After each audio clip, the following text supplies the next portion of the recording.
رسول اللہ کی عزت کے لیے، غیرت کے لیے وہ نور الحق صاحب نے یہ کہا کہ جی یہ تو علماء و مشائخ سے زیادہ عاشق رسول ہے عمران خان۔ میں نے کہا اتنا بڑا عاشق رسول منت میں کروں کہ گستاخ کو نکالو، منت سماجت ہم کریں، ہاں خون ہم بہائیں، زخمی ہمارے لوگ ہو، پریشان ہم لوگ ہو، ایف ای آر ہم پہ کاٹی جائے، مقدمات ہم پہ ہو، اور کہتا یہ ہے کہ میں عاشق رسول ہوں، میں عاشق رسول ہوں۔ آج اس اسمبلی کے ممبر ہمارے ایک شہزاد بھائی نے کہا میں تو غازی عبد القیوم صاحب کے خاندان سے ہوں، میں اس لڑی سے ہوں، ماشاءاللہ۔ میں نے کہا بہت اچھی بات ہے، آپ کی رگوں میں تو عاشق رسول کا خون دوڑ رہا ہے، تو ہونا تو یہ چاہیے تھا کہ جب ہم رسول اللہ کی عزت کے لیے روڈوں پہ ہم بیٹھے تھے، پرامن احتجاج کر رہے تھے، آپ کو چاہیے تھا یا تو آپ استعفیٰ لکھ کے دے دیتے رسول اللہ کی عزت کے لیے، یا تو پھر روڈوں پہ ہمارے ساتھ بھی آ کے بیٹھ جاتے۔ ہم پہ گولیاں بھی چلائی گئی ہے،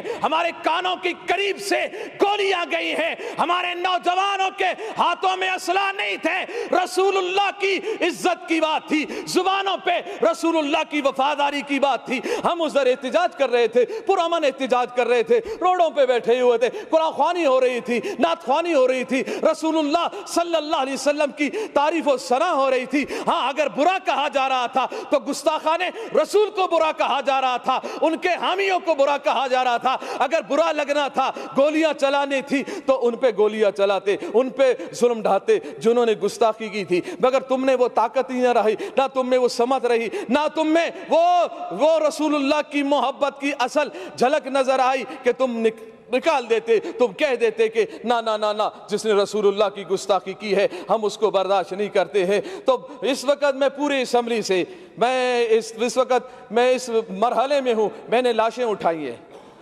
ہم نے لاشیں اٹھائی ہیں رسول اللہ کی عزت کے لیے۔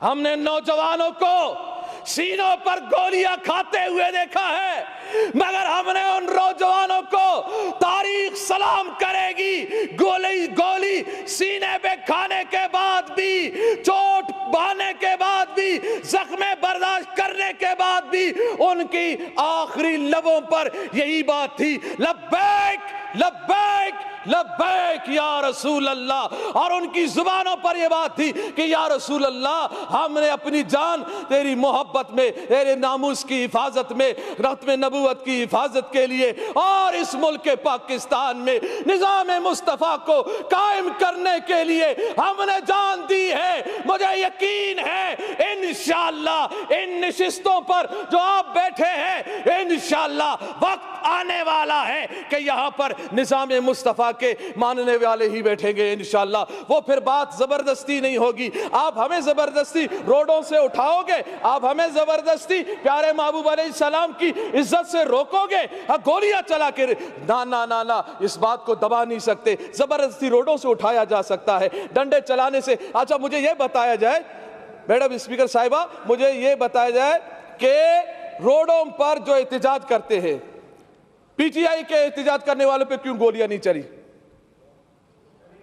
نہیں چلی، کہاں ہے؟ کدھر چلی ہے؟ کہاں ہے تمہاری لاشیں؟ سٹاپ نہیں کریں، آپ ڈسٹرب نہیں کریں، کوئی اگست کی لاشیں نہیں ہے، ان پہ کیوں گولیاں نہیں چلی؟ دوسروں پہ گولیاں کیوں نہیں چلی؟ دوسروں پہ ظلم و ستم کیوں نہیں ہوئے؟ اور یہ کون سے قانون میں ہے کہ پرامن کوئی احتجاج کر رہا ہو، کسی پولیس والے کو، کسی رینجر والے کو کس نے حق دیا ہے کہ پرامن احتجاج کرنے والوں پر لاٹھی چلائے؟ یہ کوئی قانون نہیں ہے لاٹھی چارج کرنا، کوئی قانون نہیں شیل برسانا، کوئی قانون نہیں ہے گولیاں چلانا۔ کون سا قانون ہے؟ یہ قانون کو ہاتھ میں لیا گیا ہے، ظلم کیا گیا ہے۔ ان شہداء کا مطالبہ ہم کرتے ہیں کہ جن کے کہنے پر یہ گولیاں چلائی گئی، وہ ایک آوارہ، ایک وزیر جو آوارہ گھومتا رہتا ہے، سگریٹوں پہ سگریٹ لگا رہتا ہے، کش پہ کش لگا رہا ہوتا ہے کہ جی میں یہ کر دوں گا، میں وہ کر دوں گا۔ میں نے کہا بس کر، چپ کر، بے وقوف کہیں کا، تو کیا کرے گا؟ تیرے اندر طاقت کیا ہے؟ ارے کرنے والا تو میرا رب ہے، میرے رب کے عذاب میں آ گئے تو پھر پکڑ ہی پکڑ ہے۔ ان بطش ربک لشدید، تیرے رب کا پکڑ بہت سخت ہے، چیخیں نکلیں گی۔ یہ 2 دن کی کرسی ہے، اس ہوس میں مت رہو، اس ہوس میں مت رہو کہ ہم 2 دن ہمارے پاس حکومت ہے۔ طاقت ہے, اس طاقت کے بل بلتے پر ہم جو چاہیں جیسا چاہیں کرتے رہیں گے. ہم عہد شکنی کریں, ہم رسول اللہ کے غلاموں پر گولیاں چلائیں, نہ نہ نہ, یہ گستاخی یہ رسول کو ہم کبھی برداشت نہیں کریں گے. ابھی بھی ہمارا مطالبہ اس بات پہ ہم روڈوں سے اٹھے ہیں کہ انہوں نے اس جو ہمارا معاہدہ تھا اس کو اسمبلی میں لایا گیا, اور اس میں یہی بات ہے اہم کہ پیارے محبوب علیہ السلام کی جو گستاخی کی ہے فرانس نے, اس کے سفیر کو ملک بدر کیا جائے گا. ہم اس جملے جب یہ اتنی بات ہو گئی, ہمارا کون سا بڑا مطالبہ تھا, اتنی بات تھی نا کہ سفیر نکالا جائے. سفیر نکالنا کون سی بات ہے, چھوٹی چھوٹی باتوں پہ بھی سفیر کو نکالا جاتا ہے, ملک بدر کیا جاتا ہے. بس اسی دعا کے ساتھ کہ اللہ تعالیٰ پاکستان میں نظام مصطفیٰ صلی اللہ علیہ وسلم قائم فرمائے, اس کے اسباب و ذرائع بتائے, اور اللہ تعالیٰ دین دشمنوں کو نیست و نابود فرمائے. لبیک لبیک لبیک یا رسول اللہ, لبیک لبیک لبیک یا